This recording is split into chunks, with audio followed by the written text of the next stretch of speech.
Assalamualaikum warahmatullahi wabarakatuh. Halo semuanya, kembali lagi bersama saya Putri Nur Latifah dengan NIM 250310052. Di sini saya akan menyampaikan back to nature dalam pengobatan. Teman-teman semua pernah dengar nggak sih kalau minum temulawak itu bisa bikin nambah nafsu makan? Biasanya orang tua memberikan temulawak dalam bentuk jamu atau air rebusan kepada anak-anak yang susah makan. Tapi sebenarnya ini fakta atau cuma mitos yang dipercaya turun-menurun ya. A few moments later. Di Indonesia, temulawak memang sudah lama digunakan sebagai obat tradisional dan sampai sekarang masih banyak dikonsumsi dalam bentuk jamu, sirup, bahkan kapsul. Di video ini saya akan membahas temulawak sebagai tanaman obat penambah nafsu makan. Secara tradisional, temulawak memang sudah lama digunakan sebagai penambah nafsu makan dan mengatasi gangguan pencernaan ringan. Cara penggunaannya pun cukup sederhana dan masih digunakan sampai sekarang. Pertama-tama, biasanya rimpang temulawak dicuci bersih, kemudian diiris tipis. Habis itu direbus dengan air. Nah, air rebusannya inilah yang diminum 1-2 kali sehari. Cara inilah yang dipercaya masyarakat dapat mengatasi gangguan pencernaan dan meningkatkan nafsu makan. Tapi sebenarnya penurunan nafsu makan di dalam tubuh itu dan di bagian mana temulawak dapat bekerja. Penurunan nafsu makan dapat terjadi akibat gangguan pencernaan ringan. Misalnya, lambung sering terasa penuh, kembung, ataupun tidak nyaman. Gangguan ini dapat menyebabkan produksi empedu dari hati menurun, padahal empedu berperan penting dalam produksi pencernaan lemak. Akibatnya, pengosongan lambung menjadi lebih lambat dan muncul rasa penuh dan mual.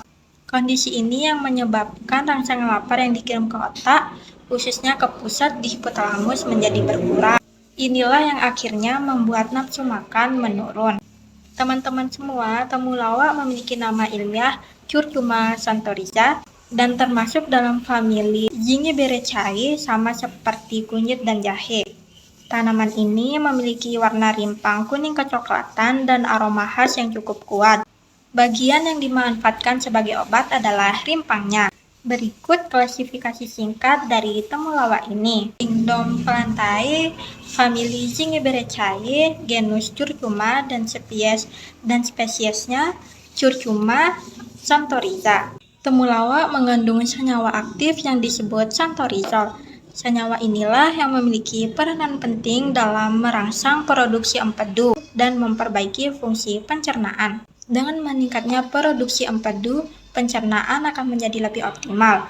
Lambung pun tidak lagi terasa penuh sehingga rasa tidak nyaman akan berkurang. Ketika kondisi lambung membaik, sinyal lapar ke otak akan meningkat dan menyebabkan nafsu makan akan kembali normal. Teman-teman, sebagai informasi, manfaat temulawak ini didukung oleh penelitian ilmiah.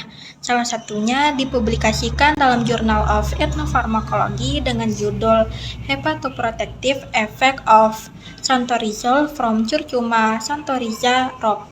Berdasarkan abstrak penelitian tersebut, santorizol terbukti memiliki efek hepatoprotektif dan mampu meningkatkan sekresi empedu. Peningkatan sekresi empedu ini yang dapat memperbaiki proses pencernaan, yang dimana secara tidak langsung dapat meningkatkan nafsu makan. Saat ini, temulawak sudah banyak dikembangkan dalam bentuk jamu, sirup, maupun kapsul. Namun, penggunaannya harus tetap sesuai aturan dan tidak boleh dikonsumsi secara berlebihan ya. Nah, berdasarkan pembahasan tersebut, dapat disimpulkan bahwa temulawak sebagai penambah nafsu makan bukan mitos ya, tetapi memiliki dasar ilmiah. Kandungan santorizol pada temulawak yang berperan dalam memperbaiki pencernaan dan meningkatkan sinyal lapar. Namun penggunaannya harus tetap dilakukan secara rasional dan sesuai aturan pakai. Nah, itu tadi pembahasan mengenai temulawak sebagai penambah nafsu makan. Mungkin itu saja yang dapat saya sampaikan. Terima kasih sudah menonton dan semoga bermanfaat. Dadah!